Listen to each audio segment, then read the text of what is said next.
So here we are on the 12th of October,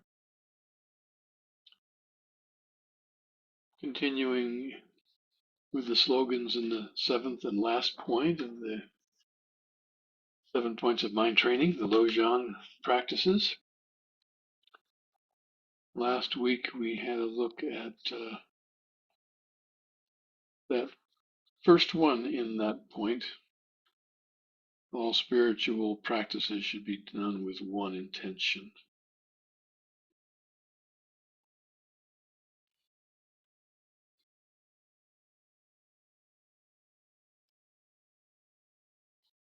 And just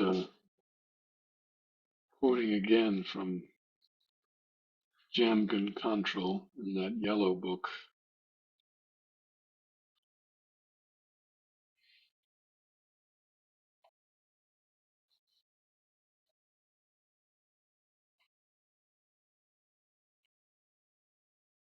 Continue practice into everyday life with a single meditation, always keeping in mind the intention to help others in all activities.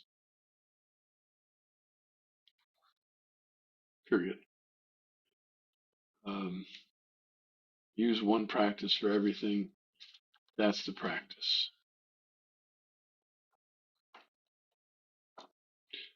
How did I spend the whole evening talking about that? There it is. Um, tonight, um, I want to touch on the 41st slogan, if you're keeping track of that sort of thing. At the beginning and at the end, two things to be done. It sounds very uh, cryptic, but what the teachers seem to be pointing to here is that you want to start the day uh, with your aspiration and your intention very clearly, uh, kind of as a formal practice, so we don't just kind of slide into the day, but that we take that moment to be present and to remind ourselves of that previous one, with the intention of being a benefit, uh, or awakening for the benefit of all, and all the practices get rolled into that. And from that, to really be able to have the thoughts and feelings of what the intention is that we would like to have inform all the various aspects of our actions, of our mind, of our speech, of our body as we move through the day. What is it that we want to have paramount? What is the deepest thing in our heart mind that we want to embody? To make that very clear. Um, again, I've for years talked about Thich Nhat Hanh's morning gatha, and I think that speaks to that. It's that very simple gatha of awakening this morning. I smile. 24 brand new hours are before me. And I live these hours in mindfulness and view all beings with eyes of compassion. And there's a good way to start the day. Um,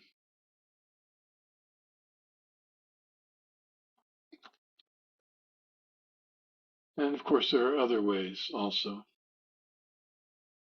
If you're fortunate enough to be able to have time in the first of the day to sit for a minute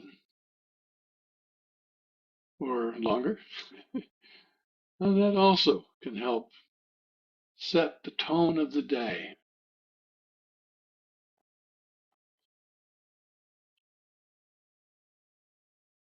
And then there's a transition. We're using a gatha or we're sitting in meditation for a while. And then there can be the tendency to get up and be off and running. So part of that transition is once again, I'm arising from my meditation Let me carry with me throughout the day my clear intention to be mindful of what's happening in my mind, to be mindful and careful with my words, to be aware of the actions of my body, to begin right then to make that a part of what's being brought into the day. So that's one end. The other end is at the end of the day, um, I'm trying to find what Alan Wallace says about the end of the day.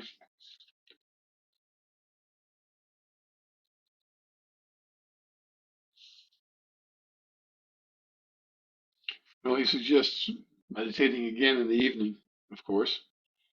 I say, of course, because this is Alan Wallace talking. uh, I have always had the desire to meditate twice a day or more, and occasionally I've been on a roll where I do that. But sometimes I don't. I have to acknowledge that. But it's a wonderful thing to, at the end of the day, take stock. The day is ended. What have I done? There's a end of the day gatha as well that speaks to that. It ends in a very serious note. Don't squander your life. Bong. Um, but to really just take a moment and just review. Gee, there were times when I planted some of those virtuous seeds, those positive seeds. There were times when I wasn't as skillful as I wished I was. Just to look back, review, not to find where you screwed up, just to really review all aspects of how the day has been. And there may be aspects where you say, I could have done that better, and you may want to make a little resolve about that.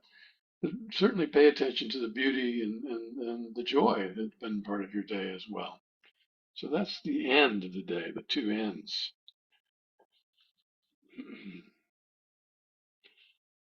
This one doesn't speak to the middle, so I won't either, but it's there.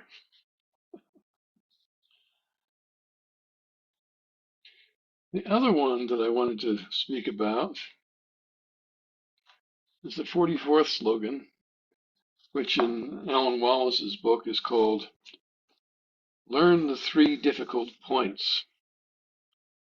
And just for fun, see what our friend Jim Control has to say. Learn to meet the three challenges. And someone else says, train in the three difficulties. That might be Trailig. So what are these difficult points, these challenges, um, these three things?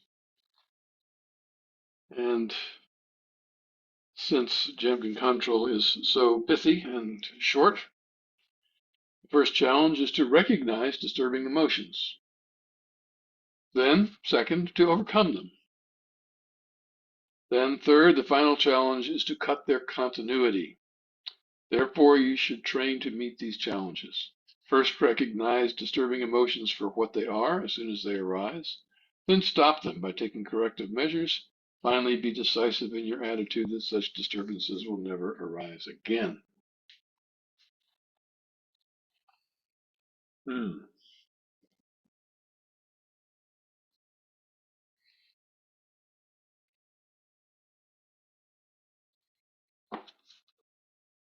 The last one always makes me smile a bit because the story always comes up in my mind about this woman that was talking in one of our groups. It may not have been our group, but a group who just made this absolute resolve. I am going to stop being critical of my husband. There was the adverse emotion that had arisen. She was recognized. She did some loving kindness to deal with the second part, and then she made her resolve. And 20 minutes later, she was full bore, once again, being critical of her husband. So as we do these practices with these emotions, it's always so important to keep in mind that the old habit energies that drive these things are very deeply rooted. very often in aspects of ourselves that we don't even really see or have only faint awareness of. I mean, it could be rooted in our family stuff as children. It could be rooted in our DNA, for that matter. Um, but that first point, recognize, is well, they're all key, but that is, without that, of course, nothing happens. And that's the practice of mindfulness, and it's also the practice of intention. Um, that we set an intention, perhaps as a part of that beginning the day, that we will be aware of when there is an arising within us that is afflictive, for lack of a better word. I'm trying to pick one that covers the waterfront, so to speak. Um, that when anger or impatience arises, that we train our minds. These are the mind trainings that we train our mind to say, oh, irritation and frustration has arisen. But that's what comes up next. The irritation and the frustration arising, whatever those thoughts might be and feelings might be, they're just going to be there. We don't get to choose. We didn't ask them to come.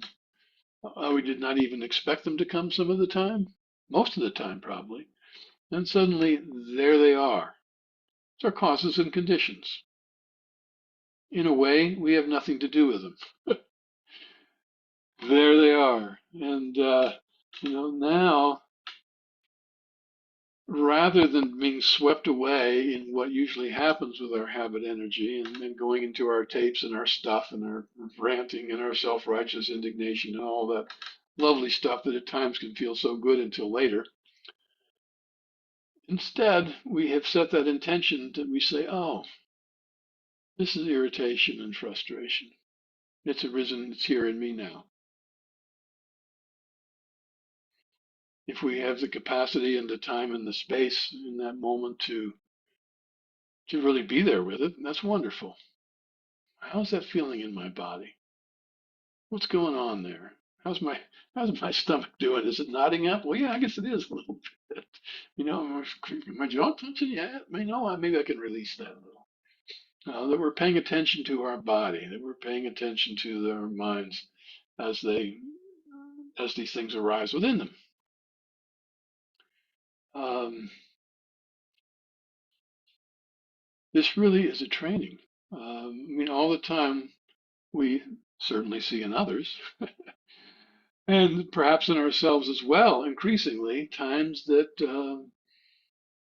awareness is not happening, that there simply is a reaction happening.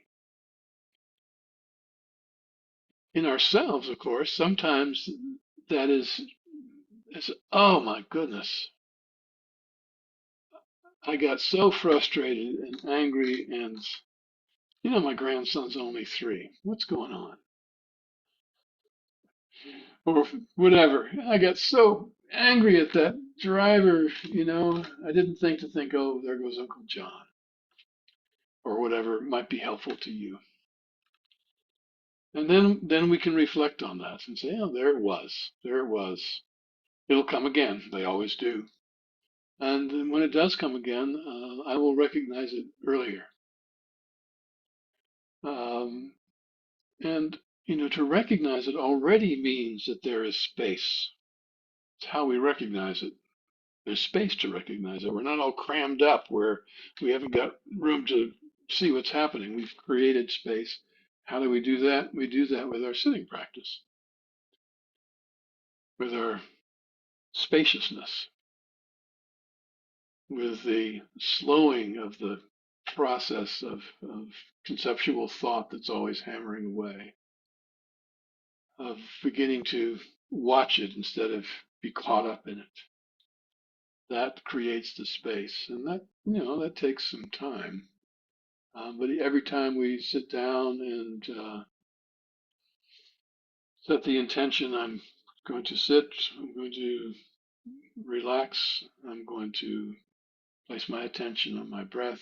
I'm going to then, whatever your intention might be, each time we do that, that spaciousness grows a little bit. So, all that's a part of recognizing. Um, and it can be fun. It can be fun when you catch yourself and, aha, gotcha. You're being jealous, aren't you? Well, yeah, I guess I am. Oh, you want that. You are grasping for that. Mm-mm, yeah, yeah, well, that's true. I guess I am. When we're really seeing ourselves, and it's kind of funny. To see all the things we get caught up in, and all the things we can be aggravated by, as we identify with these things less and less, and just see them as things that arise. Then we can take them far more lightly, a point that Pema Chodron makes over and over and over again. It is that recognition and that non-identification. Suddenly, we aren't quite so defensive because we're recognizing more and more that there's really nothing there to defend. So the defensiveness begins to diminish, and we really can smile at ourselves when these things come up, even when we get caught in them. There can be a sense of greater ease when that happens. So recognizing conflicting emotions. The second one of these three is managing them. And here's what Alan Wallace has to say about that. And this is, again, for those, oops, wrong book. I'm reading Trailig. Well, isn't that funny? I picked him. We're going to go with Trailig. I may yet turn to Alan and see what he has to say. So what Trailig has to say is, even when we accurately identify our conflicting emotions, they remain quite a challenge to moderate or control because recognition alone is not enough to lessen their impact. I like that he put in the word accurately identify, because every now and then you can have the experience such as anger has arisen and then suddenly you realize, oh my God, I'm terrified. And that's why I'm so angry. And the accurate one is there's fear here, and anger is an overlay. So sometimes it's that kind of accuracy, so to speak. We can only learn to overcome these emotions through calm abiding meditation, he says, and practicing the four immeasurables, those being loving kindness, compassion, equanimity, and sympathetic joy. So he goes straight to the practice. For only these can sufficiently calm our minds enough to enable us to process our emotions as they arise. Unless we learn to overcome our strong emotions, we'll never find a gentle and constructive way to respond to other people and situations. I do want to turn to Alan for a second because I think he has good things to say, if I remember correctly. Um,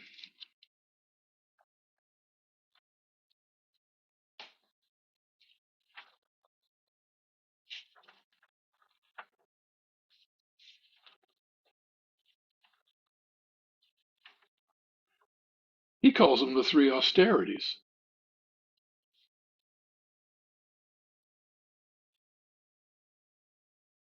And they are, in his words, remembering rather than recognizing, averting, and cutting off the flow. And his remembering is about remembering that there are ways to deal with afflictive emotions when they arise. Sometimes it's investigation, sometimes it is loving kindness. There are many different ways. Um, I'm sticking with recognize because boy, oh boy, that has to happen first. Um, so, in terms of averting his words, there are many people who are not pleasant. Have you noticed? Most of them are on television. And many calamities occur in the turbulence of daily life. There are bound to be occasions when mental affliction will be poised to engulf you, when a wave of righteous indignation or contempt, and contempt is such a devastating emotion. If you're holding somebody in contempt, there is very little likelihood of building a bridge. If you're being held in contempt, it's the same. And in the politics of today, that's so often where we are. We have to be so careful. With practice, you'll begin to see this approaching. Another way of thinking about that is when the beginning of it arises earlier and earlier, we can see it before it takes on its full-blown form. Don't just get swept away. Avert, he says. I think that's funny. Um, when you recognize oncoming distortions of your mind, direct your attention to them, thinking, I see you coming, anger, jealousy, attachment, and you're not going to capture me. Recognize the affliction, recall the specific antidote, and avert by moving out of the path of the affliction.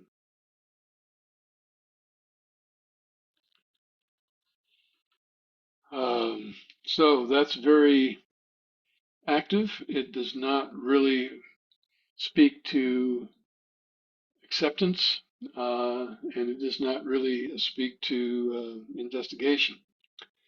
Um, and the third one is cutting off the flow of mental afflictions as soon as they arise. Cutting the flow requires keen vigilance. Just as reading a book on swimming won't keep you from drowning, a scholar who has stored away a warehouse of Buddhist knowledge won't be able to cut the flow of mental afflictions without practice. There are two general strategies. One is the recognition of the affliction arising and then settling the mind in its natural state. That is, the awareness of the interconnectedness of all things. Uh, what was that slogan that to see all four kayas is simply the arising of the clear light mind. To see the afflictions arising is simply the body of the Buddha. Is what he's talking about there. Um, observing the affliction without identifying with it. Now that statement, observing the affliction without identifying with it, I mean, that's what we were just talking about a minute ago. And I think that's very, very powerful when you can observe the affliction and just say, oh yeah, that's arisen because of causes and conditions. This is not defining who I am. In fact, I didn't ask for it. It really begins to weaken. The strategy of settling the mind, he says, in its natural state is simple, but difficult to accomplish and takes great vigilance. Thank you, Alan. This strategy can be effective. He goes on from that. Second strategy is to cut the flow before getting dragged into the vortex of affliction, is to apply a specific antidote, such as cultivating relative or ultimate bodhicitta, ultimate being very similar to what he just said about resting in the natural state. And relative might be where you decide to practice Tonglen when you find yourself being angry at a situation, putting yourself there. Those are causes and conditions. Don't know what they are. He must be suffering. She must be suffering. Let me take that in. Let me give them what they need. That kind of antidote. Um, he goes on, talks about breath awareness, the need to have a balanced mind. He has a nice little description here. Suppose your feelings are hurt by an insult. The insult didn't directly cause your unhappiness. Roll all blames into one. Rather, the insult triggered a sense of pride. Aha. You identified with your sense of pride. And that identification destroyed your mental equilibrium. Our habitual propensities for mental afflictions are triggered by outside circumstances, then the problem is compounded by grasping onto and identifying with our own afflictive responses. That identification thing, again, we keep coming back to that. If we're not calling it mine, I mean mine, if we're not identifying it as who I am or that's how I am or any of that, then it really loosens. So that's what he had to say, and I didn't remember him as clearly as I thought I had. Um,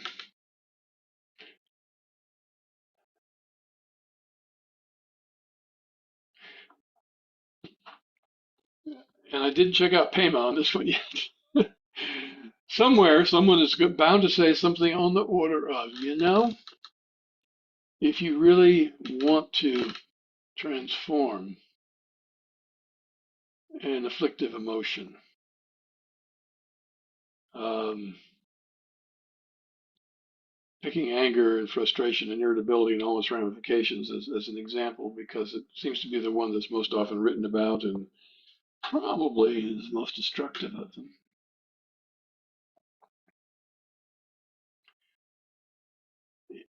Recognizing it, of course, is so important.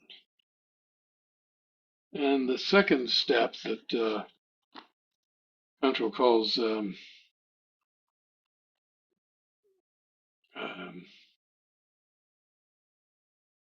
oops, I don't want to misquote again, overcome them. When he uses overcome, and I think about it in that way, it's at the moment, I don't want them to rule me. I want to overcome that. When I recognize, oh, I'm becoming angry, or anger has arisen, I've recognized, and I don't want to move from there. I want to overcome the tendency to act from old habit energy. That's what I'm overcoming. And in that sense, I always ask the question, moving from my aspiration, how do I want to be in this situation, recognizing that anger has arisen? What is going to be truly the most helpful for all concerned in this situation? It'd be lovely to say, oh, my intention is that anger will not arise. Well, that's just unrealistic. Um, we don't get to even choose or predict. So it's going to arise, and when it does, to recognize it, and then that sense of overcoming the tendency to get swept away. That's how I've come to think about that overcoming part of it. Cutting the continuity, and that is asking it not to come up again. Being decisive in your attitude that such disturbances will never arise again. I think it can be helpful to recognize that as a desire. I really don't like it when this happens. I don't like that I can have a tendency to want to get swept away. I can feel my righteous indignation arise, whatever it might be. Um, but if I really thought, I just don't believe that simply making that's not going to happen again is really going to work. Um, and there's a lot written by many teachers that didn't happen to touch on them tonight. That this is where several things come into play. One of them, oh my goodness, time marches on. One of them is what we just talked about. If it has arisen and it's recognized, and we choose to do something other than our usual giving into it, we are, after it dies away, and when it recurs again, it will recur in the context of the fact that the last time around we saw it and we acted differently. And that wheel keeps turning, perhaps hundreds of times, of things arising, us seeing them, choosing to do it differently.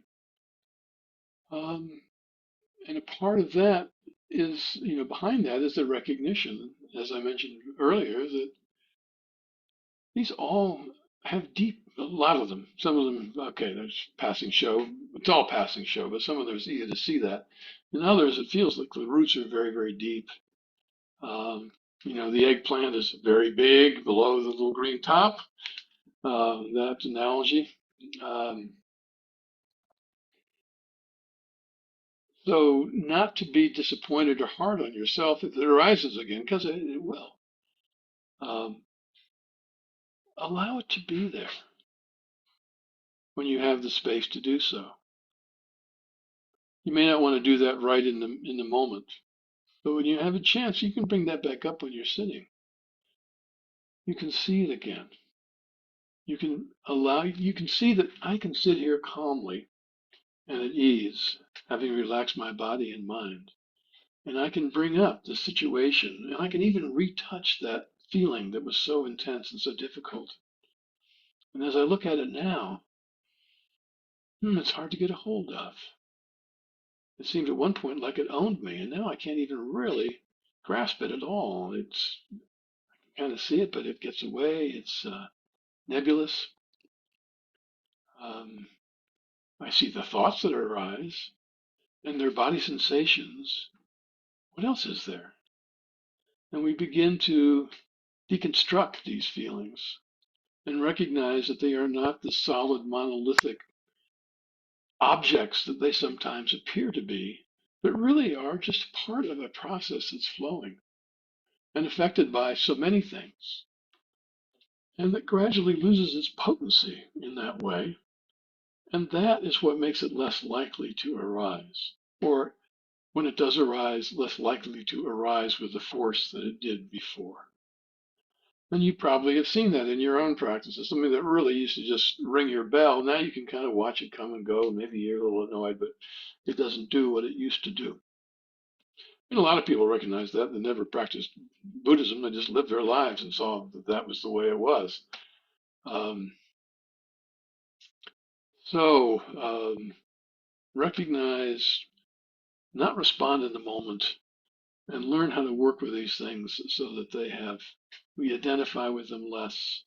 We're not seeing them as us. We begin to see their true nature, which is empty of anything that has any lasting effect. Um, and on that note, I bow to you all, and I will turn off the recording.